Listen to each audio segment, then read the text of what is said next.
Hello student, welcome to my YouTube channel easy learning. इस video में हम BHIC 133 जिस बुक का नाम है भारत का इतिहास 1206 से 1707 ईस्वी तक, इसके हम एक और इम्पोर्टेंट टॉपिक पर डिस्कशन करेंगे जो कि आपके एग्जाम पॉइंट ऑफ व्यू से बहुत ज्यादा इम्पोर्टेंट होने वाला है।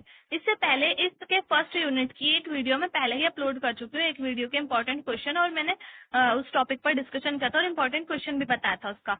तो अगर आपने वो वीडियो नहीं देखी तो चैनल की प्लेलिस्ट में जाकर आप वो वीडियो देखिए, नहीं तो मैं उसका लिंक इस वीडियो के डिस्क्रिप्शन में भी डाल दूंगी।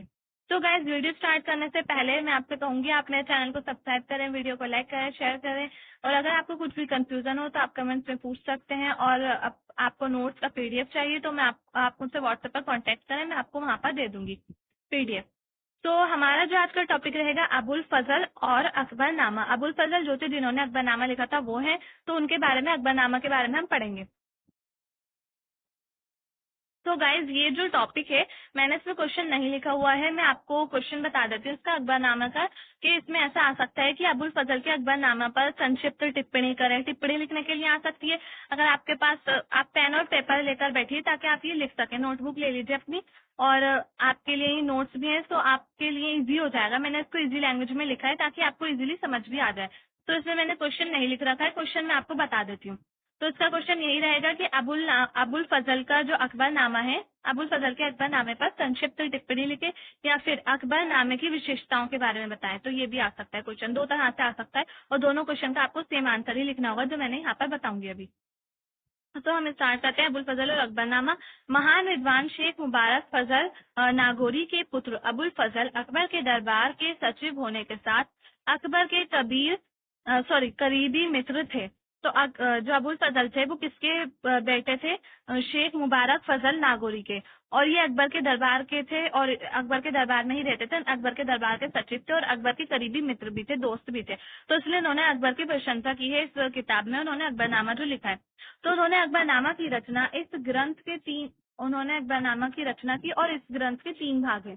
कितने भागों में? कि 3 भाग हैं। प्रथम भाग में उन्होंने अकबर के जन्म, तैमूरियों के वंशावली तथा बाबर हुमायूं की का विवरण किया है। मतलब कि जो उन्होंने अकबरनामा में पहला भाग लिखा है उसमें उन्होंने अकबर से पहले के बारे में लिखा है, मतलब कि अकबर के इतिहास के बारे में, उनके दादा के बारे में, उनके बाबा के बारे में, ये सब लिखा। और तैमूरियों की जो वंशावली थी, तैमूरी जो लोग होते थे, क्योंकि जो मुगल साम्राज्य स्थापित होता, बाबा जो थे वो तैमूरी थे, तो इसलिए उन्होंने तैमूरियों की वंशावली के बारे में लिखा है, अकबर के जन्म के बारे में लिखा है, ये सब लिखा है उन्होंने पहले भाग में।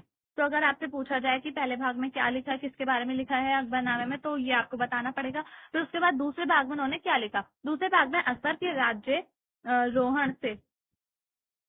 रोहन से 17वें वर्ष तक का विवरण किया है। मतलब कि जब तक अकबर 17 साल के हुए, राज्य रोहन से 17 साल तक के हुए, तब तक उन्होंने इसमें बताया। ये ग्रंथ 1596 ईस्वी में पूरा हुआ। तो जो दूसरा भाग था उसका, द्वितीय भाग था अकबरनामे का, तो वो 1596 में पूरा हुआ था। इसके तीसरे भाग को आईने अकबर के नाम से भी जाना जाता है। जो तीसरा भाग है इन्होंने आईने अकबर, मतलब कि अकबर किस तरह से राज किया अकबर ने, तो उसके बारे में ही लिखा होगा। तीसरे भाग में जब आईने अकबर है तो अकबर ने उसके बारे में ही लिखा है अकबरनामा में इन्होंने, अबुल फजल ने।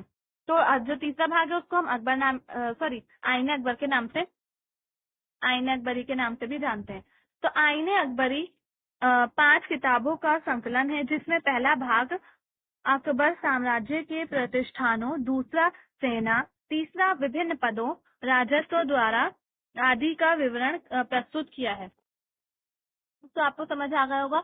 जो इन्होंने आईने अकबरी लिखा वो 5 भागों में लिखी इन्होंने। ये जो किताब थी इन्होंने 5 बुक्स में लिखी, 5 भागों में लिखी, मतलब कि 5 किताबें आई इनकी। तो पहले भाग में इन्होंने लिखा अकबर के साम्राज्य के बारे में, अकबर के साम्राज्य की प्रतिष्ठा किस तरह की थी।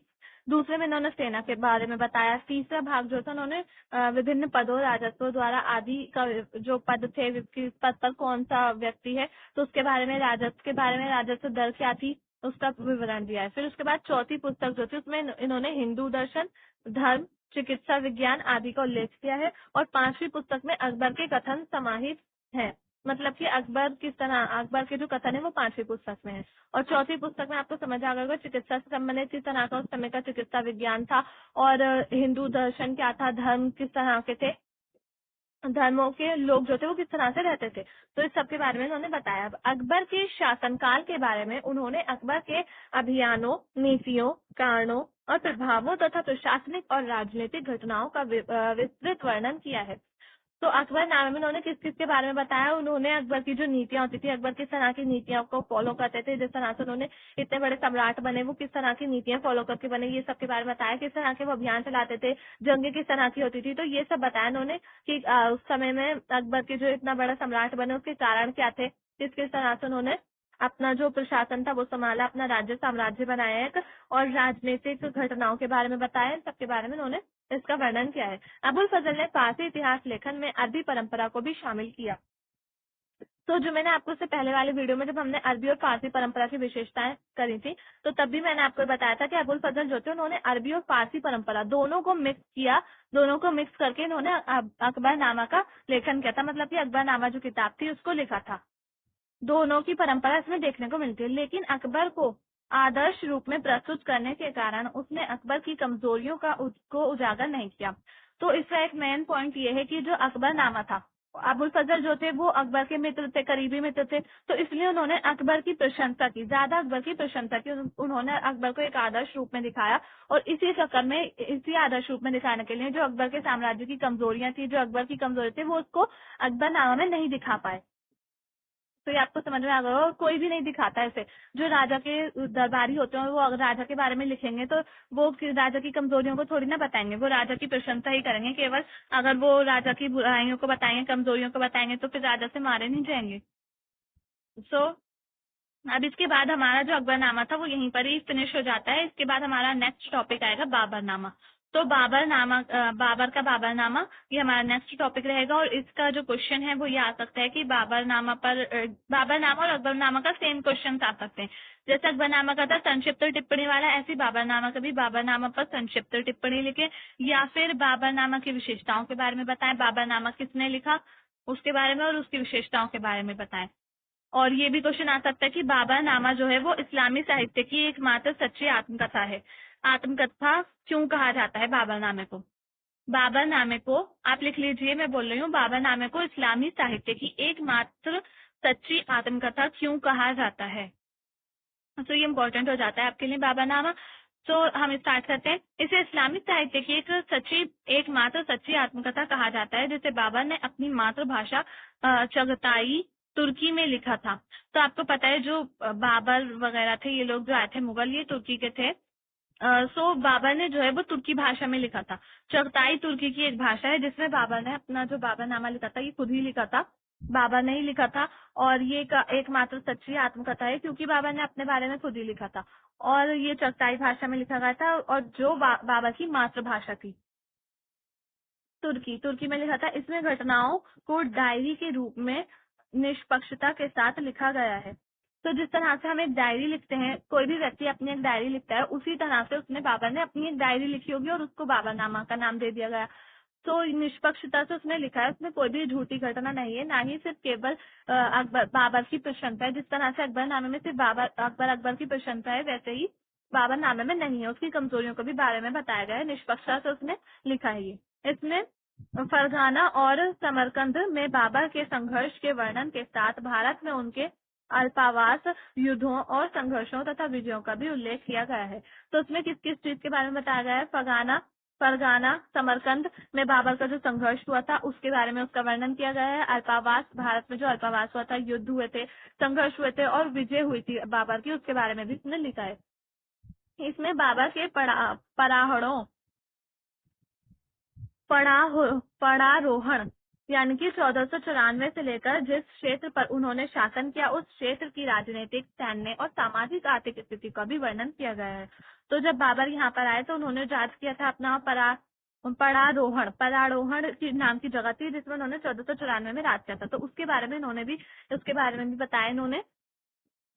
उस क्षेत्र की किस तरह की राजनीतिक स्थिति थी, सैन्य और सामाजिक आर्थिक स्थिति क्या थी, उस सबके बारे में उन्होंने बताया है बाबर ने। बाबरनामा में बाबर भारत के लोगों के जीवन, रहन सहन, स्वभाव, भूमि, जलवायु, प्राकृतिक दृश्य, भारत की नदियां, पशु पक्षी, फल फूल, भवन निर्माण, कला और उद्योग धंधे के बारे में बताता है। तो बाबरनामे में बाबा ने क्या क्या बताया, भारत के बारे में बताया, भारत के लोग किस तरह का जीवन जीते थे, किस तरह का उनका रहन सहन था, स्वभाव क्या था, भूमि यहाँ की किस तरह की थी, जलवायु कैसी थी, प्राकृतिक दृश्य किस तरह का था यहाँ का, ये सारी चीजें बाबा ने अपने बाबरनामे में बताया। पशु पक्षियों के बारे में बताया, भारत में कितनी नदियां हैं, इन सबका भी उसमें वर्णन किया गया है। उस समय में कितनी नदियां थी तो उसका वर्णन किया गया है। नदियां तो आज भी उतनी है, लेकिन उस समय में किस तरह का दृश्य था वो सब उसने उसमें बताया है।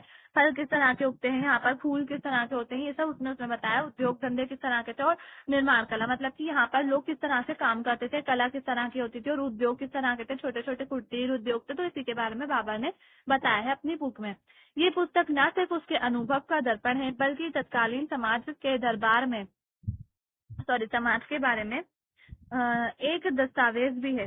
तो बाबरनामा सिर्फ अनुभव नहीं है, बाबर का अनुभव नहीं है, बाबर के अनुभवों के ऊपर नहीं है, बाबर के एक्सपीरियंस पर नहीं है, बल्कि जो उस समय का तत्कालीन समाज था उसके बारे में हमें एक दस्तावेज के रूप में बाबरनामा देखने को मिलता है। मतलब कि बाबरनामा जो है उस समय किस तरह का समाज था, तत्कालीन समाज क्या था, तो बाबरनामा से ही हमें पता चला है। बाबरनामा में बाबर ने अपनी अद्भुत साहित्यिक क्षमता, प्रकृति प्रेम और रुचि का परिचय भी दिया। मतलब कि जो बाबरनामा में बाबर ने क्या बताया, क्योंकि बाबरनामा बाबा ने खुद ही लिखा है तो उससे पता चलता है कि वो उनके अंदर साहित्यिक क्षमता भी थी, उन्हें साहित्य में रुचि थी। फिर प्रकृति प्रेम के बारे में भी उन्होंने बताया कि प्रकृति से उनको प्रेम था, तो इस रुचि का भी उन्होंने बताया। तो ये सब हमें बाबरनामा से ही पता चलता है बाबा के बारे में।